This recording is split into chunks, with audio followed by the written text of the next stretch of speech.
সেনাপতিদের হাতে ধরিয়ে দিবে, তাকে আমরা কোড়া মারবে, চাবুক মারবে, আমাকে তারা পেরেকবিদ্ধ করবে, কিন্তু আমি আমার তৃতীয় দিনে জীবিত হয়ে উঠবো। তিনি তো বলেই দিয়েছেন। হ্যাঁ, তো এখন যিশু যে বললো যে এই পানপাত্র আমার কাছ থেকে সরিয়ে নাও, তার মানে যিশু বলিদান হতে চায় নাই। কারণ যেটা ঈশ্বরের ইচ্ছা সেটা তা না, কিন্তু যেটা মানসিক সেটা তুমি চাইতেছো। এই জন্য প্রভু যিশু সেখানে গেলেন, তার কথা তো শুনলেন না। বিতর্কতা তাকে তো বাধা দিয়েছিল, তার শিষ্যরা তাকে তো বাধা দিচ্ছিল, কিন্তু প্রভু যিশু তো সেখানে গেলেন, সেখানে তাকে তো ধরা দেওয়ার জন্যই গেলেন। কারণ ঈশ্বরের ইচ্ছা এটাই যে তাকে বলিদান হতে হবে এবং প্রভু যিশু সেখানে মরতে হবে, সেটা তো প্রভু যিশু নিজেই বলেছেন। হ্যাঁ, তো এখন যে যিশু যে বললো আমার ইচ্ছা না, এবং যিশু বলল তোমার ইচ্ছা পূর্ণ হোক, তার মানে যিশুর, হ্যাঁ, তার মানে যিশুর সম্মতি ছিল না নরবলি হওয়ার ক্ষেত্রে, যিশুর সম্মতি ছিল না। তাকে সেটা বলি হতে হবে, সে জানতো, জানেই তো, সে তো পাপ যখন পাপীদের জন্য বলিদান করবে, এটা তো প্রভু যিশু জানে। প্রভু যিশু 700 বছর আগে যিশাই ভাববাদীর মধ্যে দিয়ে তো ঈশ্বর জানিয়ে দিয়েছিলেন যে তাকে দুঃখ কষ্ট পেতে হবে, তাকে আত্মযোগ্য বলিদান করতে হবে, সেটা তো ভাববাদীদের মধ্যে দিয়ে জানিয়ে দিয়েছিলেন 700 বছর আগে। আচ্ছা, আমি একটু একটা কথা বলি, একটু মন দিয়ে শোনেন দাদা, একটু মাথাটা খাটান। লুকের 22:42, লুক 22:42, যিশু বলল হে ঈশ্বর, এই পানপাত্র ক্রুসিফিকশন আমার কাছ থেকে সরিয়ে নাও, আমার ইচ্ছা না তোমার ইচ্ছা পূর্ণ হোক। তার মানে যিশু বলতেছে যে ক্রুসিফিকশনটা যাতে না হয়, যিশু চাইতেছে যে ক্রুসিফিকশন না হয়। দেখেন, এই পানপাত্র দূর করো, তবু আমার ইচ্ছা নয়, কিন্তু যেন তোমার ইচ্ছা পূর্ণ হয়। তার মানে যিশুর ইচ্ছাটা কি ছিল তাহলে? মানে যিশুর ইচ্ছাটা ছিল যিশু নরবলি হবে না, এটা যিশুর ইচ্ছা ছিল। আর ঈশ্বরের ইচ্ছা ছিল যিশু নরবলি হবে।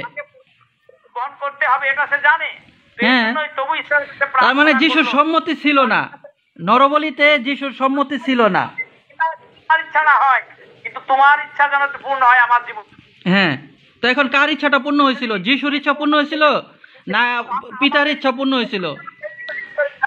কার ইচ্ছা পূর্ণ হয়েছিল? এই ফরশাদ ভাই, কার ইচ্ছা পূর্ণ হয়েছিল? যিশুর ইচ্ছা পূর্ণ হয়েছিল না পিতার ইচ্ছা পূর্ণ হয়েছিল? তার মানে যিশুর ইচ্ছা পূর্ণ হয় নাই, তার মানে যিশুর ইচ্ছা পূর্ণ হয় নাই। সো যদি না করতো তাহলে পাপের ক্ষমা হতো না, এই জন্য প্রভু যিশু তিনি নিজের জীবনকে তিনি বলিদান করেছেন। হ্যাঁ, মানে যিশুর ইচ্ছা পূর্ণ হয় নাই। তাহলে যিশু যদি ক্রসে মারা যায়, তার মানে যিশুর ইচ্ছা পূর্ণ হইল না। যিশু ক্রস থেকে বাঁচতে চাইছে, যিশু ক্রস থেকে বাঁচতে চাইছে। যিশুকে নরবলি করলে পাপ ক্ষমা হবে, অথচ যিশু বলতেছে এটা আমার কাছ থেকে সরিয়ে নাও।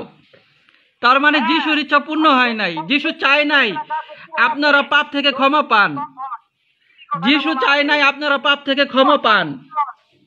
তোমার ইচ্ছা, যিশু চায় নাই। আহা, এই পয়েন্টটা একটু মাথায় নেন। নিজের ইচ্ছা নয়, কারণ আমরা নিজে এই জগতে আসিনি। এই জন্য তুমি যে কথা বলছো, না, আপনি ধরা দাদা, আপনি পুরো ধরা। দেখেন, যিশুর ইচ্ছা পূর্ণ হয় নাই, এটা ঈশ্বরের ইচ্ছা পূর্ণ হয়েছে। তার মানে যিশু ক্রসের মধ্যে মরতে চায় নাই, আপনার পাপ ক্ষমা করতে চায় নাই যিশু। এখন যার সম্মতি ছাড়া তার রক্তে, মানে যার রক্তে আপনাদের পাপ ক্ষমা হবে, তার নিজেরই সম্মতি ছিল না যে ক্রসের মধ্যে মারা গিয়ে বলিদান হয়ে রক্ত দেওয়া, তারই সম্মতি ছিল না। যিশুর সম্মতি ছিল না তো দাদা। লুকের 22:42, যিশু বলল এই পানপাত্র আমার কাছ থেকে সরিয়ে নাও। তার মানে যিশু চাইতেছে আপনারা পাপের মধ্যেই থাকেন, আর যিশু নরবলি হইতে চাইতেছে না। যিশু বলতেছে আমার ইচ্ছা নয় তোমার ইচ্ছা পূর্ণ হোক। তার মানে যিশুর ইচ্ছা পূর্ণ হয় নাই। এরা সব জাহান্নামী, মুসলিম যত আছে সালা জাহান্নামে যাবে। না দাদা, না দাদা, জাহান্নামকে বেছে নিয়েছে। দাদা, যিশুকে বিশ্বাস করতে হবে, যিশুর কথা মানতে হবে। যিশু নরবলি হইতে চায় নাই, যিশু নরবলি হইতে চায় নাই। আপনারা যিশুর রক্ত কেন খান? যিশু নরবলি হইতে চায় না, সেই রক্ত আপনারা কেন খান? যিশু রক্ত মাংস খেয়ে কোনো লাভ নাই আপনার। যিশু রক্ত খায় না তার মধ্যে পরিত্রাণ নাই, যিশু রক্ত খায় তার মধ্যে পরিত্রাণ আছে। আপনি কি যিশুর রক্ত খাইছেন দাদা? আপনি কি যিশুর রক্ত খেয়েছেন? পরিত্রাণ নাই, যিশুর নামে আছে পরিত্রাণ। আচ্ছা ফরশাদ ভাই, আপনি কি যিশুর রক্ত মাংস খেয়েছেন? আপনি কি যিশুর রক্ত এবং মাংস খেয়েছেন? যিশু রক্ত আমরা প্রতিদিনই পান করি। তাই নাকি? শুধু যে ওই রক্ত তৈরি করে পান করি এটা না, প্রভু যিশু তার প্রতিদিন রক্তের মধ্যে দিয়ে আমাদেরকে ধৌত করে দিচ্ছেন, পবিত্র করে দিচ্ছেন। তো রক্তটা এখন কোথায় পান? হ্যাঁ? যিশুর রক্ত কোথায় পান? যিশু রক্ত পেতে লাগে না, দ্রাক্ষারসে প্রার্থনার মধ্যে দিয়ে যিশুর নামেতে প্রার্থনা করলেই সেটা হয়ে যায়। বিশ্বাসে সবকিছু হয়। তার মানে দ্রাক্ষারস মানে কি? মদ। মদ হইতেছে যিশুর রক্ত। যাওয়া তার মানে কি মদ হইতেছে যিশুর রক্ত? যিশু রক্তই হচ্ছে যেটা ক্রুশের উপরে দিল, হ্যাঁ। ওই রক্তকে আমরা বিশ্বাসের মধ্যে দিয়ে পান করতেছি প্রতিদিন। আচ্ছা, তো যিশুর রক্ত পান করতেছেন, তো যিশুর রক্ত এটা 2000 রক্ত ক্রুশের উপরে দিল না, হ্যাঁ, ওটাকে আমরা বিশ্বাসের মধ্যে দিয়ে ওটাকে প্রতিদিন আমরা যখন স্মরণ করি সেটাই পান হয়ে যায়।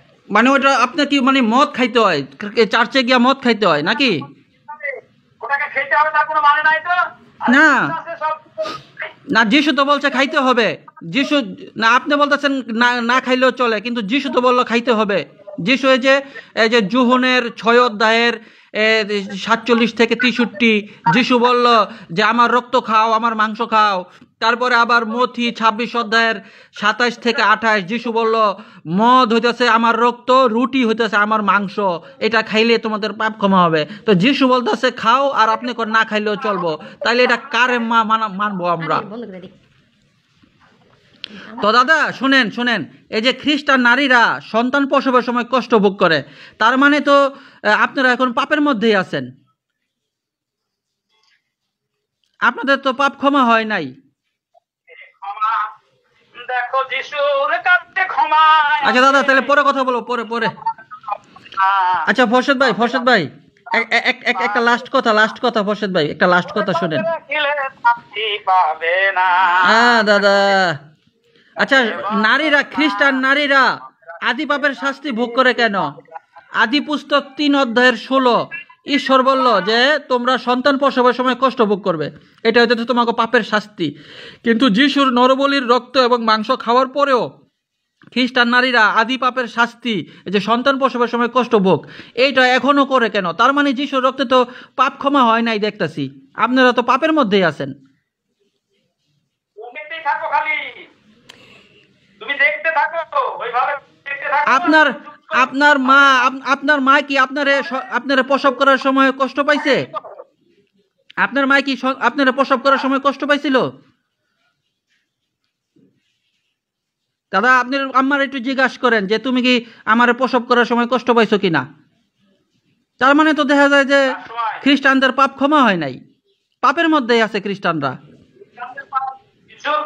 যিশুতে যারা বিশ্বাস করেছে তাদের পাপ ক্ষমা হয়ে গেছে, তারা মারা গেলেই স্বর্গে যাবে। কিন্তু যারা মুহাম্মদের পিছনে চলে আসে, হ্যাঁ, তাইলে আপনার আম্মার একটু জিজ্ঞেস করেন যে আমারে প্রসব করার সময় কি তুমি কষ্ট পাইছিলা কিনা, আদি পাপের শাস্তি ভোগ করছিলা কিনা, একটু জিজ্ঞেস করেন তো আপনার আম্মারে। আপনার আম্মারে জিজ্ঞেস করেন, আপনার বউরে জিজ্ঞেস করেন, আপনার বোনরে জিজ্ঞেস করেন। দাদা, আপনারা ফাও পাপ ক্ষমা, ফাও নাজাত, এগুলো তো সব ভুয়া আপনাদের। আপনারা তো বাস্তবে কিছুই নাই। সন্তান প্রসবের সময় কষ্ট ভোগ করেন কেন?